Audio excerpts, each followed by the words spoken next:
ஒரு 4 நாளாக வீடியோ வரல அதானே? அது ஒன்றும் இல்லை, அவனுக்கு முதுகில் ஏதோ பிரச்சனை, ஸ்பைனல் கார்டில் ஏதோ ஒரு எலும்பு போய் குத்துது போல், அதனால் கழுத்து நோவு தான், அதான் பூச்சி ஈத்துனுக்குறாங்க. அப்புறம் கரண்ட்டு சாக்கு வைக்கிறாங்க, என்னமோ பண்ணினுக்கிறாங்க. அதனால் அவனுக்கு லீவ் விட்டுருவோம். இன்றைக்கி நான் உங்களை டீல் பண்ணுறேன். டியூக் 200 தானே உங்களுக்கு வேணும்? டியூக் 200 மாதிரி ஒரு கெட்ட வண்டியை, ஒரு கொடூரமான பவர்ஃபுல்லான வண்டியை நம்மளை மாதிரி கேவலமான பர்சனாலிட்டியால் தான் கரெக்டாக பண்ண முடியும். நான் யாருன்னு உங்களுக்கு தெரியணுன்னா மேலே ஒரு கார்டு போடுறேன், அந்த வீடியோ போய் பார்த்து தெரிஞ்சுக்கோங்க. அதுக்கு முன்னாடி சேனலுக்கு புதுசுனா இந்த பைக்கில் சோம்பேறியாட்டையும் பார்த்துக்கிறான்ல, அவன் பேர் அருண். வீக்கெண்டில் ஊர் போடுவான், வீடியோவை எடுத்து யூடியூப்பில் போடுவான். ஃப்ரெண்ட்ஸ் ட்ரைவர் இவெல்லாம் ஒரு ஆளுன்னு இவனுக்கு 40,000 பேர் சப்போர்ட் வேறு. இப்போது பைக் ரைடு, ஊர் பொறுக்கிறது, தெரு பொறுக்கிறது, ஆனா இமயமலைக்கு போவேன்னு வாயிலே வடை சுடுறது, இதெல்லாம் உங்களுக்கும் பிடிக்கும்னா சேனலை சப்ஸ்கிரைப் பண்ணிக்கோங்க. ஆனால் உங்கள் நல்லதுக்கு சொல்கிறேன், இந்த யூடியூப்பில் வீடியோ பார்க்கலாம் விட்டுட்டு அவங்க பொழப்பை போய் பார்த்தீங்கன்னா நீங்களும் நல்லா இருப்பீங்க, சுற்றிக்கிறவங்களும் நல்லா இருப்பாங்க. இன்னமும் அதுனாயா என்ன மக்களே, சரி என்னையா என்னையா எப்படி ஆகிறீங்க எல்லாரும்? பஜாஜ் காரனுக்கு தெரியும், என்ன தான் டக்கராக வண்டி விட்டாலும் நம்ம இந்தியன் பிராண்டு, இவங்களுக்கு இன்னத்துக்கு நம்ம இவ்வளோ நோட் ஆகணும்னு சொல்லிட்டு நம்மளை ஓரமாக போக சொல்கிறாங்க. இவங்களை வச்சு வியாபாரம் பண்ணால் வெள்ளைக்காரன் வழியில் தான் போகணுன்னு ஆஸ்ட்ரியன் மோட்டர் சைக்கிள் கம்பெனி கேடிஎம்மில் 48% ஷேரை வாங்கி இன்றைக்கி அந்த வண்டியை நம்மக்கிட்டேயே 2 லட்சம் 3 லட்சம்னு விற்று சம்பாதிக்கிறானுங்க மூலக்கார பசங்க. நாமளும் நோட்டை கொட்டி வாங்குகிறோம். இன்னத்துக்கு வெள்ளைக்கார வண்டினா அதை போயா வண்டி ஒன்று மோயினி பிசாசு கணக்காக ஓடும், பக்கத்தில் ஒரு பையன் நிற்க முடியாது, பிச்சு மேஞ்சி வாயில் போட்டுக்கும். பார்த்து சூதானமாக தான் நடந்துக்கணும் அவனுக்கு முன்னாடி. வருஷம் போனால் பக்குவமும் விட்டு கொடுக்குற தன்மையும் வரும்னு சொல்லுவாங்க. லான்ச் ஆகி 8 வருஷம் ஆகியும் இப்போவும் த்ராட்டில் முருகுனா முன்ன பின்ன பார்க்காம அப்படியே அந்த வண்டி பாயுது. அந்த வண்டியை ஃபேக்ட்ரியில் வச்சு செஞ்சாங்களா இல்லை பில்லி சூனியை வச்சு செஞ்சாங்கனாலே தெரில. அந்த வண்டிங்களே சேர்த்திக்க இல்லை. அந்த வண்டியோட டிசைனை பாருங்களேன். இந்த மாதிரி ஒரு வண்டி நீங்கள் 200cc பார்த்துருக்கீங்களா? அந்த மூஞ்சை பாருங்கள், ஆழம் மயக்கிற ஒரு மோகினியாட்டுமே அந்த ஷார்ப்பான ஒரு பாடி, ஃப்ரேமு கண்ணுக்கு தெரிகிற மாதிரி ஒரு நேக்கட் டிசைனு, கற்பாக கண்ணியமாக இருக்கிற ஆம்பளையை கூட கெடுத்து குட்டி செவராக்குற மாதிரி ஒரு பர்ஃபார்மன்ஸு. இன்னொரு 10 வருஷம் கூட டிசைனை மாற்றாமல் அப்படியே விட்டாலும் நம்ம பசங்க ஓடி போய் கீழே நின்று வாங்குவாங்க போல், அப்படிப்பட்ட சலிப்பே தட்டாத ஒரு டிசைன். அந்த பிளாக்கும் ஆரஞ்சும் சேர்ந்து மனசை என்னமோ பண்ணுது. சே, வண்டியை ஓட்டினா அப்போ தெரியும் உங்கள் மனசுக்குள்ளே இருக்கிற ஒரு கெட்டவன் எட்டி பார்ப்பான். காம்பேக்டான ரைடு, தொடைய ஹேண்டில் பாரம் பக்கத்து வீட்டுக்காரனாட்டம் அப்படியே பக்கத்தில் இருக்கும். ஒன்றையும் பண்ண முடியாது, காலு போய் அப்படியே ஆட்டோமேட்டிக்காக அந்த டேங்க் அதுவே கட்டி பிடிச்சிக்கும். ஹேண்டில் பாரை நீங்கள் எட்டி போய் பிடிக்க வேணாம், உங்கள் தொடையிலேருந்து 30 சென்டிமீட்டருக்கு கம்மி தொலைவில் தான் அந்த ஹேண்டில் பார் இருக்கும். சீட்டு முன்னாடி விட இப்போ 12 mm ஜாஸ்தி. ஸோ மொத்தமாக சீட் ஹைட்டு 830 mm. ஏற்கனவே எனக்கு கால் எட்டாது, இப்போது ரொம்ப கஷ்டம். உங்கள் ரெஃபரன்ஸுக்கு என் ஹைட்டு 5.4. காலு முழுசாக பதியலன்றது ஒரு குறை தான், ஆனால் அது ஏன் குறை, வண்டியோட குறை இல்லை. ஆனால் காலை எடுத்து ஃபுட்பேக்ஸில் வச்சு ஒரு இழுத்தீங்கன்னு வச்சுக்கோங்களேன், அப்படியே வெக்கா தொட்டி பாக்ஸர் அந்நியப்பா மாதிரி ஒரு அக்ரெசிவான ரைடிங் பொசிஷன், யாராண்டியோ சண்டைக்கு போகிற மாதிரியே ஒரு போஸு, ப்ளஸ் வண்டியோட அந்த பர்ஃபார்மன்ஸு எல்லாம் சேர்ந்து உங்களை கெடுத்து குட்டி சேவராகிடும். வண்டி ரொம்ப நிம்பிள். வண்டியை நீ ஓட்டுறியா இல்லை வண்டி உன்னை ஓட்டுதானே உனக்கு தெரியாது. அது வளையும் நெளியும் படுக்கும் எந்திரிக்கும் உருமும் பாயும். நான் தான் சொன்னல அது ஒரு பிசாசுன்னு. இப்போ லேட்டஸ்ட் மாடலில் ரைடிங் பொசிஷன் கொஞ்சம் முன்னாடி வெயிட் போடுற மாதிரி இருக்கும், அந்த மாதிரி தான் நம்ம உக்காஞ்சினே இருப்போம். 9 கிலோ வெயிட் வேறு ஜாஸ்தி, ஆனாலும் வண்டி ஈஸியாக சீன் போடும். சைடில் ஸ்விட்ச் பண்ணுறது, டிராஃபிக்கில் சந்து பொந்துலேருந்து எஸ்கேப் ஆகுறது, இதெல்லாம் ஒரு மேட்ரே இல்லை. அதெல்லாம் டியூக் 200க்கு கை வந்த கலை. நீங்கள் நிற்கணும்னு நினச்சாலும் உங்களால் நிற்க முடியாது, வண்டியே உங்களை சூசகமாக கூட்டின்னு போய் ஃப்ரண்ட்டில் விட்டுரும். ஏன்னா அந்த வண்டிக்கு யார் பின்னாடியும் நிற்க பிடிக்காது, அது எங்கே இருந்தாலும் முன்னாடி வந்துடும். ஏன்னா வண்டி ஓட்டுறது அவ்வளோ ஈஸியாக இருக்கும் உங்களுக்கு. 199.5cc single cylinder liquid cooled fuel injected engine, max power 25.4 bhp at 10,000 rpm, max torque 19.5 Nm at 8,000 rpm, 72 mm bore, 49 mm stroke. அந்த சிலிண்டரில் மொத்தம் 4 வால்வு, காம்ப்ரெஷன் ரேஷியோ மொத்தமாக 11.3க்கு 1. இதுக்கே இந்த வண்டி பேயாட்டம் ஆடும். இதுக்கு முன்னாடி BS4ல் இந்த வண்டியை விட கிட்டத்தட்ட ஒரு bhp ஜாஸ்தி, 1/2 Nm டார்க்கும் ஜாஸ்தி. அவன் எப்பேற்பட்ட ஆளாக இருப்பான்னு கொஞ்சம் யோசிச்சு பாருங்கள். BS4 வெர்ஷன் வெறும் சிங்கிள் சேனல் ABS தான் இப்போது டியூவல் சேனல் ABSோட. அது மட்டும் இல்லாமல் வண்டியோட டாப் ஸ்பீடு 137 km/hன்னு ஊரில் ஒரு வதந்தி. ஆனால் அதுக்கும் மேலே போகும்னு ஒரு சில பைத்தியக்கார பசங்களுக்கு தான் தெரியும். 137லாம் சும்மா பேய்கிட்டே பேய் கதை சொல்கிற மாதிரி. நான் யாருங்க, வண்டிக்கு நியாயம் தர்மம்லாம் தெரியாது, வெறி புச்சா மாதிரி ஓடும், அதுக்கு அவள் தான் தெரியும். இந்த வண்டியை வச்சுன்னு நீ ஸ்லோவாக போகணுன்னு நினச்சினாலும் அது ரொம்ப ரொம்ப கஷ்டமான ஒரு விஷயந்தான். உன்னால் ஆசையை கண்ட்ரோலே பண்ண முடியாது. நான் சொல்கிறேன், கண்ட்ரோல் பண்ணுறதுக்கு இன்னத்துக்கு இந்த வண்டி மேலே ஆசைப்படணும். கண்ட்ரோல் பண்ண முடிஞ்சால் எத்தனை சீட்டில் ஓட்டு, கண்ட்ரோல் பண்ண முடியலன்னா காலியான ரோட்டில் போய் க்ளவுஸு, நீ கார்டு, ஹெல்மெட்டு எல்லாம் போட்டுக்கின்னு ஓட்டு. பரவாயில்ல, அறிவாக கெட்டவனாக இருந்தால் தப்பு இல்லை. அதுவும் டியூக் 200 இருந்தால் நீ நல்லவனே இல்லை. பட் அது தப்பு இல்லை. இந்த காலத்தில் எவனுமே நல்லவன் கிடையாது, எல்லாம் வேஷம் போடுறவனுங்க தான். அதுக்கு நாம் கௌரவமாக உண்மையாக கெட்டவனாகவே இருந்துட்டு போகலாம். 6 ஸ்பீட் கியர் பாக்ஸு, 200cc பைக்குக்கு இன்னத்துக்கு 13.5 லிட்டர் ஃபியூவல் டேங்க்கு. அதுவும் சிட்டியில் இதுக்கு அவ்வளோ பெரிய டேங்க்குன்னு நிறைய பேர் யோசிக்கலாம். ஆனால் டூரிங்க்கு எடுத்துன்னு போகும்போது அந்த 2.5 லிட்டர் எக்ஸ்ட்ரா கெப்பாசிட்டி எவ்வளோ யூஸ்ஃபுல்லாக இருக்கும் அப்படின்னு ஹார்ட் கோராக டூரிங் பண்ணுறவங்களுக்கு தான் தெரியும். 300mm டிஸ்க்கு முன்னாடி, 230mm டிஸ்க்கு பின்னாடி, டியூவல் சேனல் ஏபிஎஸ், அதுவும் சூப்பர் மோட்டோ ஏபிஎஸ், அந்த பர்ஃபார்மன்ஸு. அண்ட் ரியர் ஆஃப் பண்ணி ஆஃப் ரோடில் சும்மா கொஞ்ச நேரம் கெத்து காட்டான்.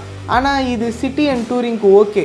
ஆனால் ரேஸ் ட்ராக்கில் இந்த 2 பிரேக்ஸுமே கொஞ்சம் சீக்கிரமாகவே ஹீட்டு ஜென்ரேட் ஆகும். அதுக்கப்புறம் அதோட பர்ஃபார்மன்ஸு கம்மியாக இருக்கும், பைட்டும் ரொம்ப கம்மியாக இருக்கும். ஆனால் எத்தனை பேர் நீங்கள் ட்ராக்கில் ஓட்டுறீங்க இந்த வண்டியை வாங்கினு? ஸோ இந்த பாயிண்ட் உங்களுக்கு யூஸ்ஃபுல்லாக இருக்குமான்னு எனக்கு தெரில. ஒருவேளை யாராவது இந்த வண்டியை வாங்கி ட்ராக்கில் ஓட்டிங்கன்னா கமெண்ட்ஸில் ஒரு கை தூக்குங்க பார்க்கலாம், எவ்வளோ பேர் அட்டெண்டன்ஸ் போடுறாங்கன்னு நானும் பார்த்துட்றேன். முன்னாடி மாதிரிலாம் இல்லை. டியூக் 200ஓட சீட்டிங் போஸ்டர் இப்போது டூரிங் கேப்பபிள் ஃப்ரெண்ட்லி. ஸோ வண்டி எடுத்துன்னு ஊராக பொறுக்கலாம், உங்களுக்கு முதுகு நோவாது. ஒன்று நோட் பண்ணிங்களா, இப்போ கேடிஎம்மில் எல்லாமே டியூவல் சேனல் ஏபிஎஸ் தான், அந்த 125cc தவிர. அதையும் டியூவல் சேனல் சுட்டாங்கன்னா வேலை முடிஞ்சிச்சு. ஃப்ரண்ட்டில் WP UST AER 43mm suspension, ரியரில் WP monoshock, tubeless tyre, alloy wheel, powder coated steel split trellis frame. இது எல்லாத்த விட பெரிய அப்டேட்டு அந்த டெயில் செக்ஷனை பிடிச்சி நிறுத்துகிற அந்த சப் ஃப்ரேம், அப்புறம் அந்த ஒரு பெரிய ஸ்பிளிட் சீட்டு. இந்த போல்ட் ஆன் சப் ஃப்ரேமு புதுசாக பண்ணது கிடையாது, அது டியூக் 250ஓட ஃப்ரேம்லேருந்து தான் எடுத்துக்கினாங்க. அண்ணனோட சட்டையே தம்பிக்கு போட்டு விட்டாங்க. ஸோ ஜோபி பெருசாகிடுச்சு, இன்னும் நிறைய ஐட்டம் ஜோபியில் போட்டுக்கலாம், அவ்வளோதான். RTR 200 4V மாதிரி வண்டியில் மொபைல் ஃபோன் கனெக்டிவிட்டி இல்லை. ஸோ ப்ளூடூத்து, GPS நேவிகேஷன் அதெல்லாம் இல்லை. அதை தவிர வண்டி ஓட்டுறதுக்கு உங்களுக்கு என்ன வேணும் அது எல்லாமே இருக்குது. வண்டி கனெக்டிவிட்டி ஃபீச்சரில் கூட 0 தான், அதில் RTR தான் கெத்து.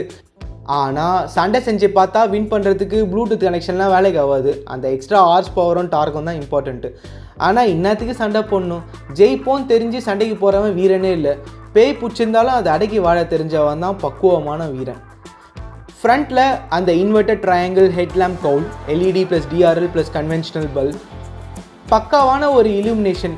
அந்த ஹெட்லாம்போட இன்க்ளினேஷன் பர்ஃபெக்டாக ரோட்டில் தான் அடிக்கும். இந்த அப்பாச்சி 200 RV மாதிரி ரைடர் மூஞ்சி மேலே அடிக்காது. R&Dயில் ஸோ எந்த ஆர்வ கலரும் இல்லைன்றது ப்ரூவ் ஆயிடுச்சு. அந்த ஃபியூவல் டேங்கை சுற்றி ஷார்ப்பான பாடி ஒர்க்ஸு, பிளாஸ்டிக் தான், ஆனால் சீப்பான பிளாஸ்டிக்கும் இல்லை, அதே சமயத்தில் சூப்பரான குவாலிட்டியும்னு சொல்ல முடியாது. பட் அதில் நல்ல கிராஃபிக் ஒர்க் இருக்குது.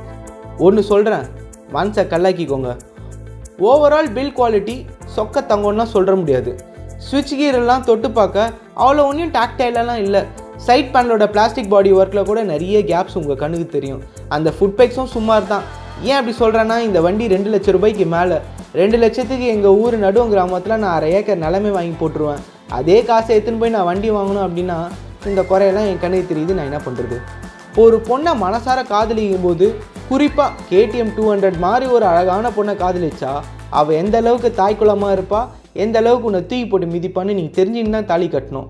விட்டுற தேவையில்லை, விடாமல் பிடிச்சி வச்சிக்கணுன்னா நல்லதும் தெரியணும், கெட்டதும் தெரியணும். உங்களுக்கு புரியுதா என்ன சொல்ல வரேன்னு? புது ஸ்டைலு, புது ஃப்ரேமு, அதை விட மேஜர் சேஞ்செலாம் பெருசாக ஒன்றும் இல்லை. அந்த ஆரஞ்சு பிளாக் லைட் வச்சு அந்த இன்ஸ்ட்ருமெண்ட் கிளஸ்டர் தான் இதுலேயும். TFT இருந்தால் சூப்பராக தான் இருந்திருக்கும். ஆனால் 2 லட்ச ரூபா கொடுத்துட்டு ஓவர் ஆசைப்படக்கூடாது. காசுக்கேற்ற தோசை தான் வாய்க்கு வரும். அடுத்தவன் தட்டை பார்த்து நம்ம பொறாமப்படக்கூடாது. என்ன நான் சொல்கிறது, நமக்கு என்ன வேணுமோ அது எல்லாமே இந்த வண்டியிலே இருக்குது.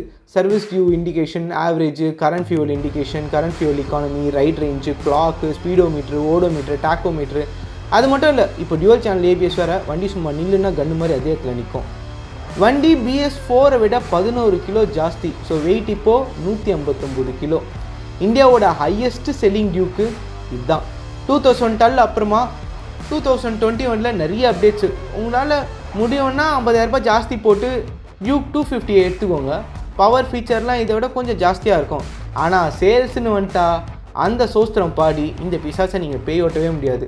ஏன்னா இதுதான் best and maximum number of sales KTMலேயே. சுருக்கமாக சொல்லணும்னா வண்டியோட நல்ல விஷயம் 200cc இந்த வண்டி தான் தி பவர்ஃபுல். டிசைன் வந்துட்டா இந்த அழகோட அடுத்த 10 வருஷத்துக்கு யாருமே போட்டி போட மாட்டாங்க போல், அப்படிப்பட்ட ஒரு பேரழகு. அப்புறம் அந்த ஹேண்டிலிங், வண்டி பிசாசு மாதிரி பர்ஃபார்ம் பண்ணும். மனசை கட்டுப்படுத்திக்க தெரியல அப்படின்னா இந்த வண்டி வாங்காதீங்க. இது ஒரு மாதிரியான வண்டி. சொல்லலாம் ஏன்னா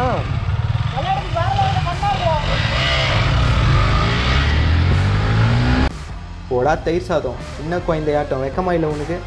பிரச்சனை என்னென்னா வண்டி ஓவர் ஹீட்டு. சத்தியமாக சொல்கிறேன், அன்றைக்கி முட்டா பையன் முக்கா பேண்ட்டு போட்டதுனால காலெல்லாம் ஒரே அனல், சீட்டு மனக்கட்டையான இருக்குது. அப்படிப்பட்ட ஒரு ஸ்டிஃப்னஸ்ஸு. எப்பா ராசா, எப்படிப்பா இது எத்துன்னு நீங்கள் லாங் ரைட் போவீங்க? ஒரு நாள் பூரா உக்காந்து நோத்துனா பட்டைஸ்லாம் ஒரே நோவுது. அடுத்து அந்த அண்டர்பெல்லி சைலன்சர் தான். இப்போ கிரவுண்ட் கிளியரன்ஸு முன்னாடி விட 12 mm கம்மி. ஸோ ஸ்பீட் பிரேக்கரில் உஷாராக ஓட்டல தர தட்டிடும், அப்புறம் உங்களுக்கு மனசு நோவும். முடிவாக சொல்கிறேன், டியூக் 200 ஒரு மோசமான படைப்பு. 200cc ஒரு கொடூரமான பவரு. அறிவில்லாத என் கையிலையாச்சும் கச்சிதுன்னு வச்சுக்கோங்களேன், சர்வநாசம். வண்டி ஒரு மாதிரி, அது ஸ்பீடு ஏறுறதே உங்களுக்கு தெரியாது. என்னால் என்ன வேணால் பண்ண முடியும் போல இருக்குது. டக்கு டக்கு வண்டியை டர்ன் பண்ண முடியுது, எல்லாமே பண்ண முடியுது. அண்ட் சும்மா நான் நார்மலாக க்ரூஸ் பண்ணணும்னு ஆசைப்பட்டாலே ஒரு 66, 67 நார்மலாக ஓட்டும்போது இது வந்துடுது. அண்ட் எஃபர்ட்டே இல்லை, நான் இன்னும் த்ராட்டிலே கொடுக்கல. இது பாருங்க 69, 70 and look at my hand. It's absolute power and does someone really need that in a 200cc motorcycle meant for urban? See, எவ்வளோ எஃபர்ட்டே இல்லாமல் 55, 56. Just take a look at the figures. ஒன்றுமே பண்ணவே இல்லை. நான் த்ராட்டில் கொடுக்குற மாதிரி எனக்கு ஒரு ஃபீலிங்கே இல்லை. And then the numbers are climbing. என்னையா இது மேஜிக் மாதிரி ஒரு வண்டி. ஸ்பான்டேனியஸாக ஸ்பீட் இன்க்ரீஸ் ஆகும், ஆனால் அது உங்களால் உணர முடியாது. வண்டி அவ்வளோ ஸ்மூத்து, அவ்வளோ காம் அண்ட் கம்போஸ்டாக வெல் அடாப்டடாக இருக்குது. உங்கள் அடிமை மாதிரி இருக்கும்னு நீங்கள் நினைப்பீங்க. ஆனால் சத்தியமாக சொல்கிறேன், வண்டி உனக்கு அடிமை இல்லை, நீ தான் வண்டியோட அடிமை. அது ஒரு பிசாசுமா, சொன்னால் கேளு. உனக்கு பக்கம் இல்லைன்னா அந்த வண்டியை வாங்காத. யூஎஸ்டி ஃபோர்க்கு, ஸ்ப்ளிட் ஃப்ரேமு, ரேடியல் பிரேக்ஸு, சூப்பரான ஸ்விங் ஆம்னு அந்த வண்டி ஒரு கம்ப்ளீட் பவர் பேக்கேஜ். போன ஜென்மத்தில் எவன் விட்ட சாபமோ இல்லை ஏங்காத ஒரு ஆசையோ ஒன்றும் புரியல. ஆனால் வண்டி absolute power, absolute brutal power in its class. நல்ல வண்டி, தரமான வண்டி, வேல்யூ ஃபார் மணி எல்லாமே ஓகே. ஆனால் ஒரு சைலண்ட் கில்லர் கேரக்டர், ரொம்ப பவர். சும்மா அவ்வளோ லைக்கிக்கலாம் சொல்லலை. இந்த வண்டியை நீங்கள் வாங்கி ஓட்டணுன்னா துட்டு தைரியம் மட்டும் பத்தாது, நிறைய அறிவு வேணும். தப்பு பண்ணக்கூடாது அப்படின்ற மூளை வேணும். எல்லாத்தையும் விட அந்த வண்டிக்கு அடிமையாகாமல் அதை எட்ட வைக்க தெரியணும். நீ சொல்கிறத தான் வண்டி கேட்கணும், வண்டி சொல்கிறதெல்லாம் நீ கேட்கக்கூடாது. உங்களுக்கு டியூக் 200 பிடிக்கும் அப்படின்னா கமெண்ட்ஸில் எழுதுங்க. டியூக் 200 வாங்கணுன்னு உங்கள் ஃப்ரெண்ட்ஸ் யாராச்சும் ஆசைப்பட்டாங்கன்னா இந்த வீடியோவை அவனாண்ட ஷேர் பண்ணுங்கள். அவனாண்ட சொல்லுங்கள், பிசாசு மேலே ஆசைப்பட்டா பேய் பிடிச்சிக்கும் அப்படின்னு. அது பரவாயில்லையான்னு கேளுங்க ஒரு 2 வார்த்தை. உங்ககிட்ட ஆல்ரெடி 200 டியூக் இருந்ததுன்னா அந்த கதையை கமெண்ட்ஸில் சொல்லுங்கள், படிப்போம். இல்லை கதை ஒரே லென்த்தாக போவோம் அப்படின்னா இன்ஸ்டா ஐடி @அருண் என்னும் நான் டிஎம்மில் ஒரு வாய்ஸ் நோட்டை விடுங்க, கேட்போம். டியூக் 200 அழகழகாக கிராஃபிக் ஒர்க் பண்ணி நீங்கள் ஃபோட்டோ எடுத்து பிடிச்சி வச்சுருந்தீங்கன்னா அதையும் டிஎம் பண்ணி விடுங்க, நம்ம ஃப்ரெண்ட்ஸோடலாம் ஷேர் பண்ணலாம். அவ்வளோதான், இதுக்கு மேலே இந்த வண்டி பற்றி பேச என்கிட்ட எதுவும் இல்லை. கேடிஎம்மில் நம்ம வண்டி கேட்டோம், ஆனால் டெஸ்ட் வெஹிக்கிள்ஸ் இல்லைன்னு சொல்லிட்டாங்க. நான் இல்லைன்னு சொல்லிட்டாங்கன்றத சொன்னதுக்கப்புறமா பாண்டிச்சேரியில் நம்ம ஃப்ரெண்ட்ஸ் ஸ்கிரைபர் சிவா அவர் குத்து விட்டார் பழகுது. ஷாகுல் அதை ஓட்டின்னு வந்தார் பாண்டிச்சேரியிலேருந்து இங்கே. நம்ம ஓட்டி பார்த்து அதை பற்றி 4 வார்த்தை சொல்கிறதுக்கோசம் நாமளும் ஓட்டி பார்த்துட்டோம், 4 வார்த்தை சொல்லியும் முடிச்சிட்டோம். இப்படிக்கு அன்புனா என்னன்னே தெரியாத மாயன் என்னும் நான். அண்ணா டியூக் எப்படி இருந்தது இன்னைக்கு ஓட்டுனீங்களே? என்ன சொல்லலாம்?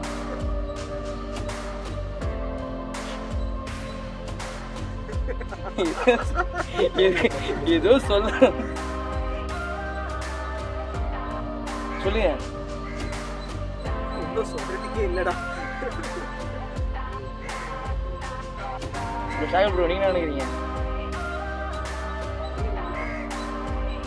கேட்டீங்களா கன்ஃபார்மா ஆன் ரெக்கார்டு ப்ரோ? ரெக்கார்டு வேணா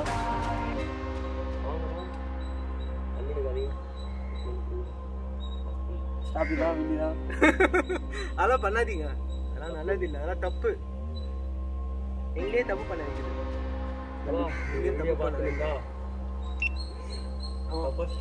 சிவா